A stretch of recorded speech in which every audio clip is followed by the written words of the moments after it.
Oi, gente, tudo bem? Eu estou aqui muito feliz porque hoje a gente vai receber para conversar com a gente a doutora Marcela. A doutora Marcela foi quem nos acompanhou nos quatro últimos anos da doença do papai, do Alzheimer, né? Eu pedi para ela porque vocês me fizeram algumas perguntas que eu não sabia como responder. Eu falei, doutora, você consegue conversar um pouquinho com a gente? E ela aceitou esse convite. A doutora Marcela, vou apresentá-la, se me permite, doutora. Doutora Marcela Maximiano, ela é especialista em clínica médica e ela é pós-graduada em geriatria e saúde da família. Então, vou pedir que ela se apresente, nada melhor do que ela para nos ajudar, né? Grazi, estou muito feliz de estar com você, né, falando sobre esse assunto. Adorei a sua iniciativa de trocar experiência, né? Isso vai ajudar tanta gente. A gente vai conversar hoje sobre um assunto que a gente não esteve junta nessa fase do início, do diagnóstico e tudo, mas eu acho que é uma coisa muito interessante para a gente passar para outras pessoas, para elas começarem a perceber o comportamento dos seus idosos e verificarem se pode ser, né, o risco da doença ou não. Então, vale muito a pena conversar sobre esse assunto. Nossa, e vai ser muito interessante, porque realmente nesse início da doença nós não estivemos juntas. E é bom eu recordar isso até para eu entender muitas coisas que eu não entendi naquela época, né? Doutora, me mandaram algumas perguntas e se me permitir, eu vou fazendo elas e se tiver alguma outra coisa, a senhora pode se posicionando. Porque isso até é uma curiosidade minha também, tá? Porque os familiares demoram muito para perceber os sintomas do Alzheimer.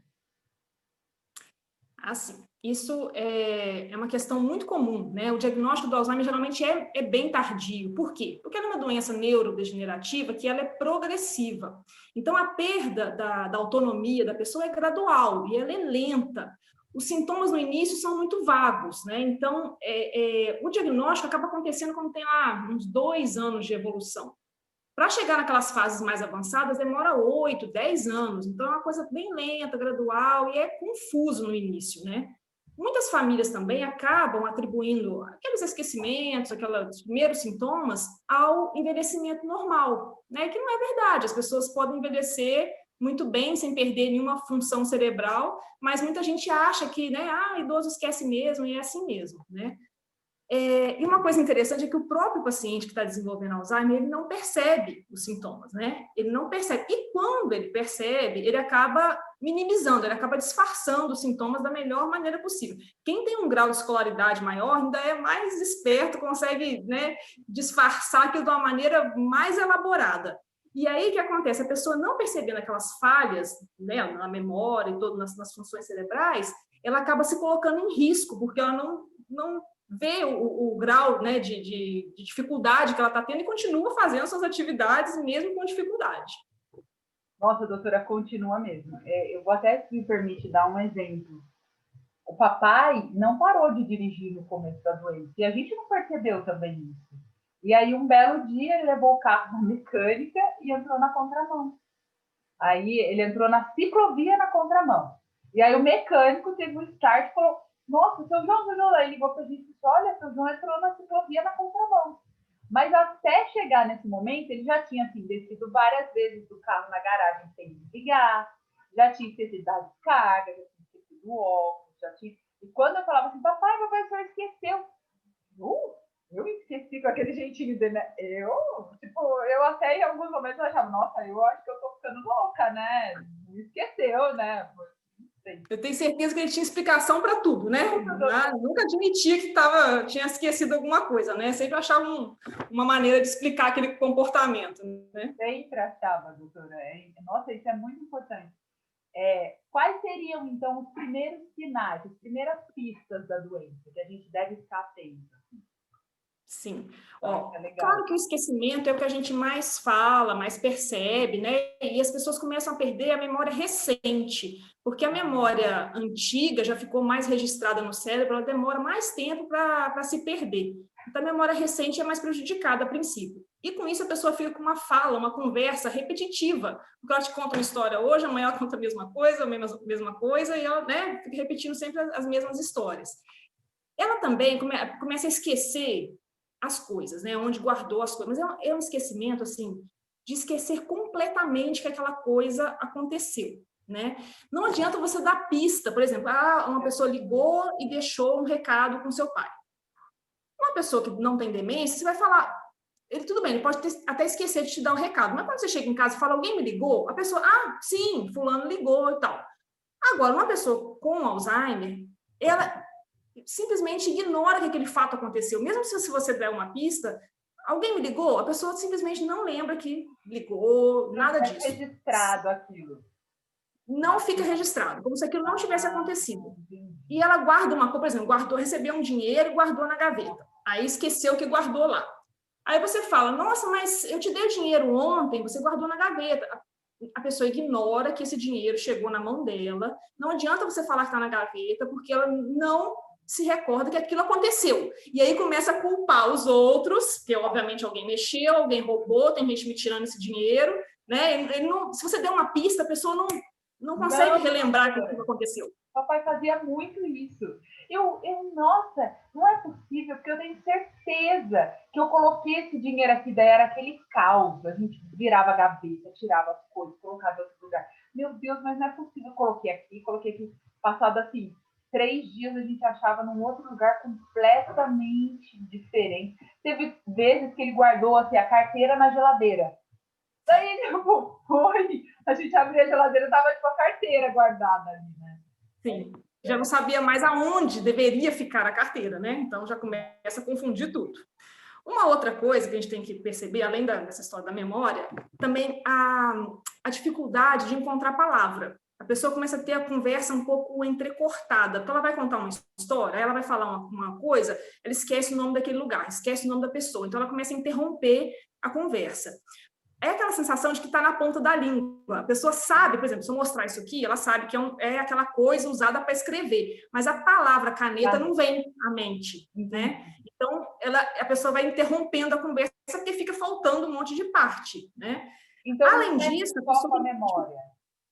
Sim, e a pessoa tem dificuldade de entender também as frases. É problema mais da linguagem, né? Ela tem dificuldade de entender as frases longas, as frases complexas, né? Então, isso com o tempo, ela vai ficando com tanta dificuldade de comunicação que vai surgindo uma irritabilidade, uma agressividade. É muito difícil a gente não se fazer entender, né? Você se coloca num lugar, você não está entendendo uma frase, você não conseguir responder do jeito que você queria, e aí a pessoa fica irritada. É normal.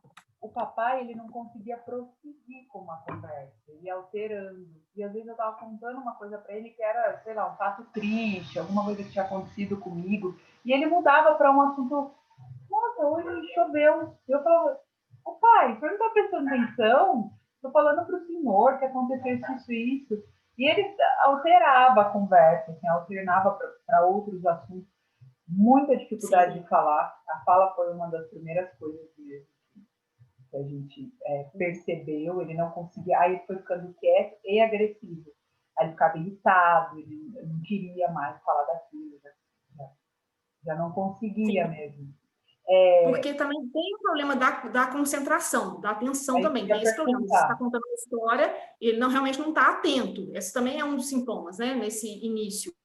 E o fato de não conseguir acompanhar a história, né? Faz com que ele acabe ficando alheio àquela situação e aí não participa mais das conversas da família. Então, e vai criando também uma apatia, né? A pessoa não quer mais conversar, não quer mais participar, porque ela não entende, ela não consegue se expressar, não presta atenção, não concentra mais naquilo e vai se afastando, né? Então, eu posso dizer que o Alzheimer, ele não é só específico da memória, ou ele é específico da memória? Não é só a memória. Assim, antes de eu te responder isso, eu vou te dizer o seguinte, que a pessoa vai tendo dificuldades em vários aspectos das funções cerebrais, que são várias, né? A pessoa também tem dificuldade de planejar a tarefa. Porque como ela tem que pensar, se vai fazer uma tarefa, você tem que pensar em todos os passos que você vai fazer até chegar lá, né? E aí, o que acontece? Vou dar um exemplo. A minha avó, quando tinha lá seus 80 e poucos anos, ela foi fazer bolinho de chuva e eu fui olhar. Ela fazia bolinho de chuva no olhômetro, não tinha nem receita, né? E eu fiquei observando. Ela foi lá, colocou um ingrediente, virou, pegou outro, colocou outro ingrediente. Quando ela colocou o terceiro ingrediente, ela já não lembrava o que ela tinha colocado antes. Ela já não lembrava o que faltava colocar. Ela olhou para a massa, viu que estava estranho, que não era aquilo ali, jogou no lixo e não fez bolinho de chuva. Quer dizer, isso mostra que ela teve dificuldade de planejar aquilo que ela estava habituada a fazer a vida inteira, e por conta disso a pessoa começa a desistir. Ela desiste de tentar, porque ela sabe que tem dificuldade, então ela não vai para frente. Simplesmente abandona ali. Então, uma característica muito importante é isso, a pessoa com Alzheimer, ela vai perdendo as habilidades dela, das habilidades mais complexas para as mais simples, né? Se você pegar e analisar o cérebro de uma criança, por exemplo, ela vai aprendendo as coisas, né? Então, ela aprende a sorrir, a sentar, a, sei lá, mastigar, né? Ela vai comer, vai falar palavrinha, vai sentar, vai ler, fazer cálculo, sei lá, isso vai gradativamente evoluindo. A pessoa com Alzheimer, ela vai perder o desaprender, né? Do mais difícil, do mais complexo, do mais simples. Então, por exemplo, fazer cozinhar é uma atividade complexa, você tem que ter todo um planejamento, o que você vai usar, a ordem do que você vai fazer, então já é uma coisa mais difícil.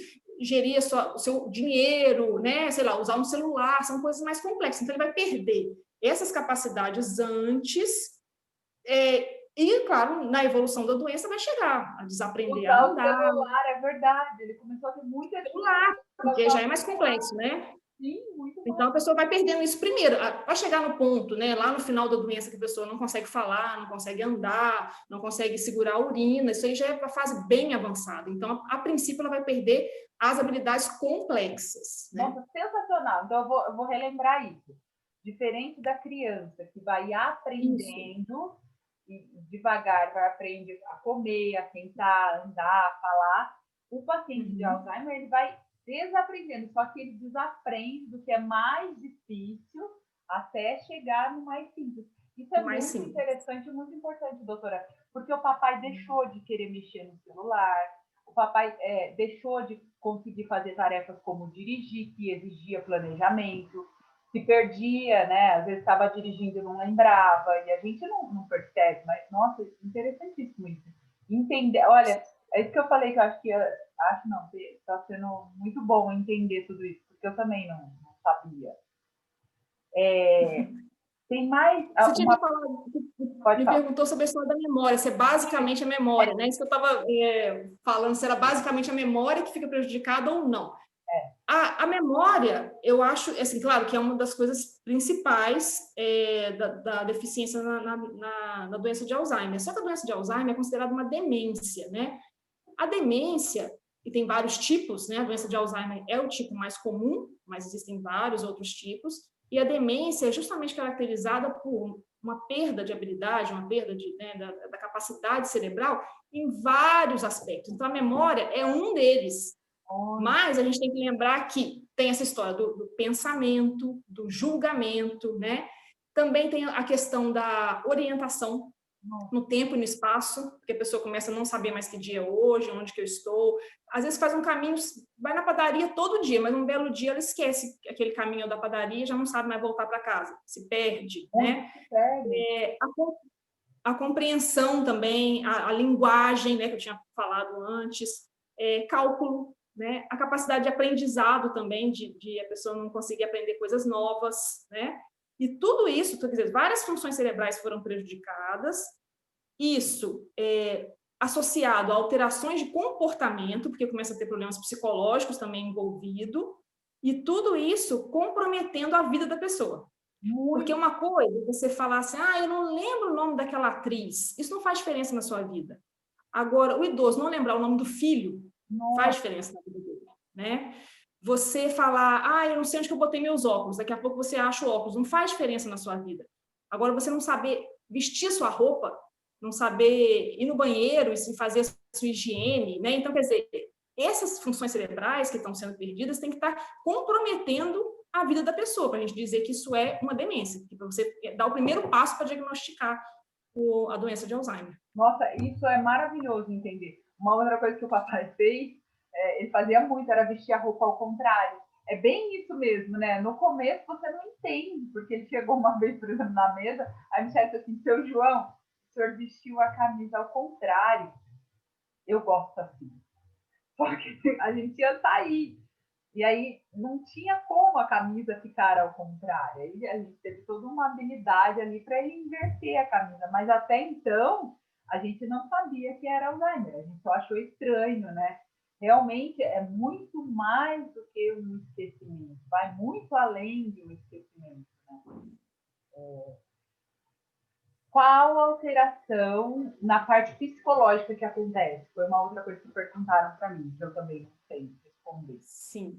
É porque eu falei que acaba tendo envolvimento também na parte psicológica, né? O que acontece? A pessoa começa a ter uma mudança do comportamento. Então, você vai notar que ele está diferente do que era habitualmente. A pessoa começa a ficar ou agitada demais, perambulando, que é o fato de ficar andando sem motivo, né, pela casa, para cima e para baixo, às vezes de madrugada, né? Ou começa a ficar mais apática, né? Não quer participar da conversa, não se interessa por nada, até também chegar numa fase um pouquinho mais avançada, que vem as alucinações, começar a ver ou ouvir coisas que não existem, ou e os delírios também. Delírio geralmente é de perseguição, né? De achar que tem alguém entrando na casa, que tem alguém dentro da casa, achar que esconderam as coisas, que roubaram as coisas. E então, esse delírio acontece também em fases mais avançadas. Inclusive, é muito difícil diferenciar a demência de algumas doenças psiquiátricas, né? Porque muitas têm os sintomas parecidos. E outra coisa, a depressão, que é uma coisa comum, né?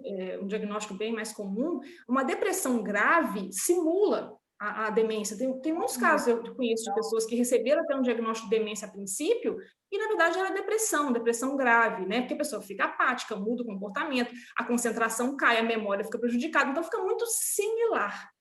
Uma coisa que eu já li muito e que eu vejo na prática também que faz diferença é que a pessoa que tem depressão, ela percebe que a memória dela está ruim, então ela se queixa daquilo. E ela sabe mais ou menos quando começou, né? Diferente do Alzheimer, que é uma coisa que vem tão devagar, né, começa de uma maneira tão vaga que você nem sabe precisar quando foi. Mas na depressão, a própria pessoa sabe quando aquilo começou, ela se queixa das coisas, né? E ela enfatiza aquilo. Então, ela reclama que a memória está ruim, que eu não concentro, que eu estou desanimado. Ela enfatiza. Agora, a doença do Alzheimer, não. Né? A pessoa já não percebe, a pessoa não queixa, não sabe nem quando aquilo começou, e muito menos vai se queixar de que a memória está ruim, porque ela nem está percebendo. O papai, né? A gente falava assim para ele, papai, aonde que a gente está? Aí ele falava assim, aqui. Daí a gente, não, aqui a gente sabe, né? Mas aqui é onde? Aqui em casa, né, gente? Ok, que cidade que é essa? Cidade? Ai, vamos tomar café agora? Aí a gente fica, não, eu tô querendo saber que cidade é essa que a gente está. E ele não percebia, ele nem imaginava, né, na cabeça dele. É muito isso mesmo. Não se atenta, e um depressivo, ele já se atenta para isso, já se incomoda com isso, né? Ele parava nas rodinhas de conversa, ficava assim, olhando para nada, não interagia. Acontece muito isso.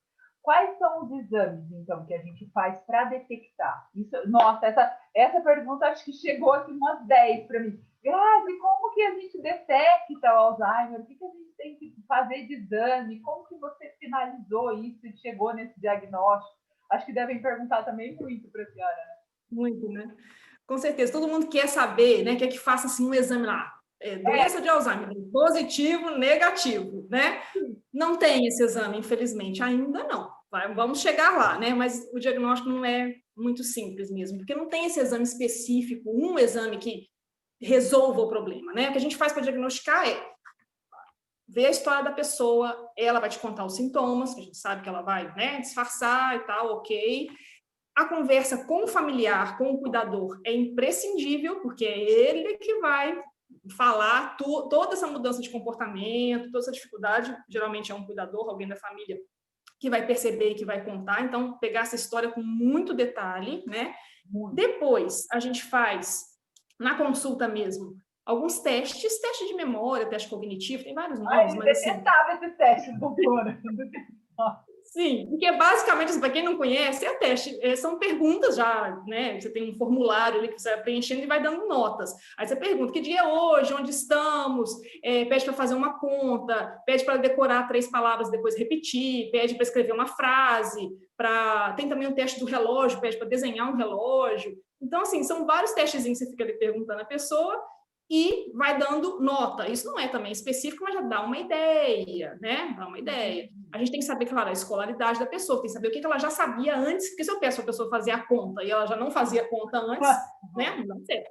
Então, eu tenho que analisar o que a pessoa já sabia, background que ela tinha de conhecimento, e o que ela perdeu. Então, quando a gente vai fazendo esses testes repetidas vezes, você vai percebendo que a pontuação ali vai diminuindo. E tem várias tabelas também para ver a dependência da pessoa, né? Se ela consegue se vestir sozinha, se ela come sozinha, se ela vai no banheiro, se ela faz a higiene. Então, a gente pega esses dados também com o familiar e vai fazendo lá a tabelinha do que está prejudicado, o que não está.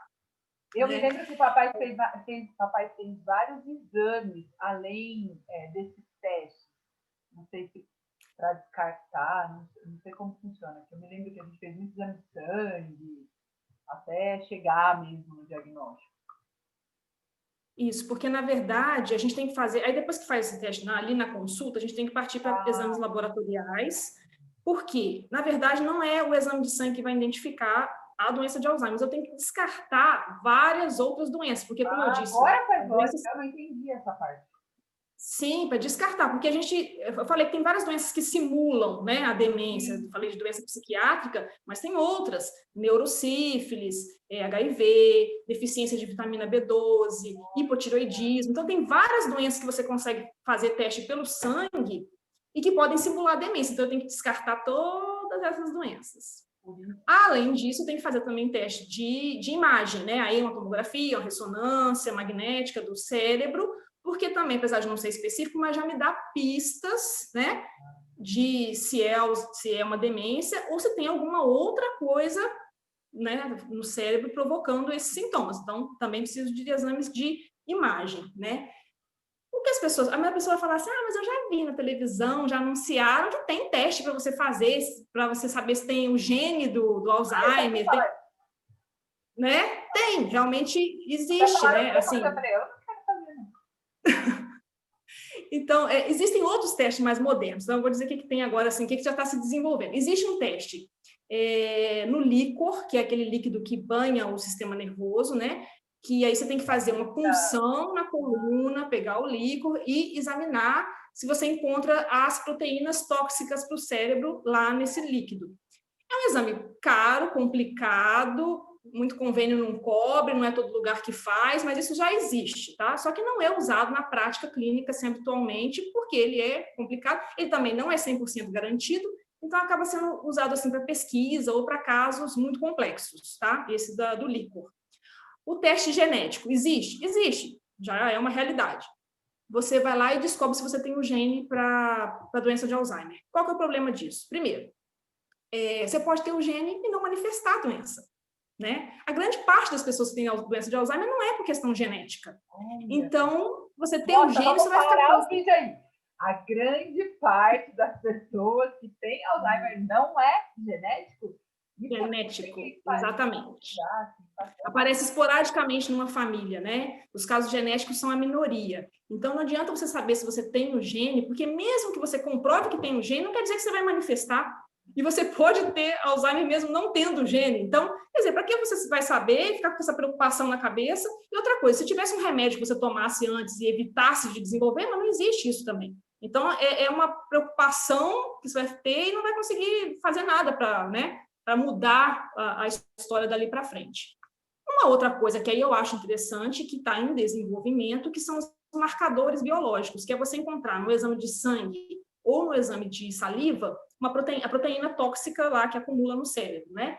Isso já tem inúmeras pesquisas pelo mundo inteiro, aqui no Brasil também tem, nos Estados Unidos, já foi até publicado artigo com os estudos desses testes, né?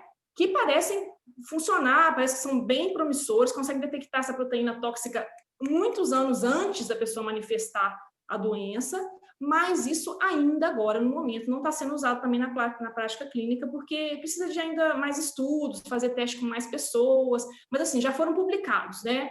Em laboratório, em termos de pesquisa, isso já existe, mas ainda não está sendo usado na prática clínica. Acredito que não vai demorar muito, e aí sim, no futuro, isso vai ajudar bastante. Você fazer um exame de sangue, né, e encontrar lá a proteína tóxica, isso vai facilitar o diagnóstico bastante. mas não é ainda agora a realidade. Tem estudos? Tem, já está publicado sim, mas ainda precisa de muita... É promissor, mas ainda vai demorar algum tempinho aí para isso chegar no dia a dia, né?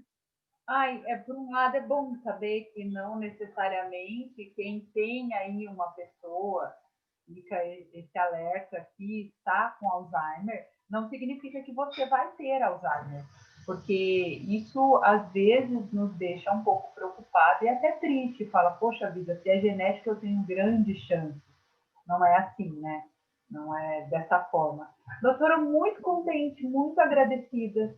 Tem alguma mensagem, algum recado final que a senhora quer deixar para a gente? Quero dizer que, por favor, podem mandar mais perguntas e já peço uma nova oportunidade para a gente continuar falando disso. Se vocês tiverem questões, eu passo para ela e a gente continua essa conversa aí um pouquinho mais para frente, ou se tiver coisas que vocês ainda queiram saber da fase inicial, podem me mandar. Isso. Eu agradeço muito essa oportunidade. Eu acho que a gente tem muito assunto para conversar. Até um dia, talvez, quem sabe, falar sobre o que você pode fazer na sua vida, né, para evitar, por exemplo, né, de desenvolver uma demência qualquer, né, as várias que existem no futuro.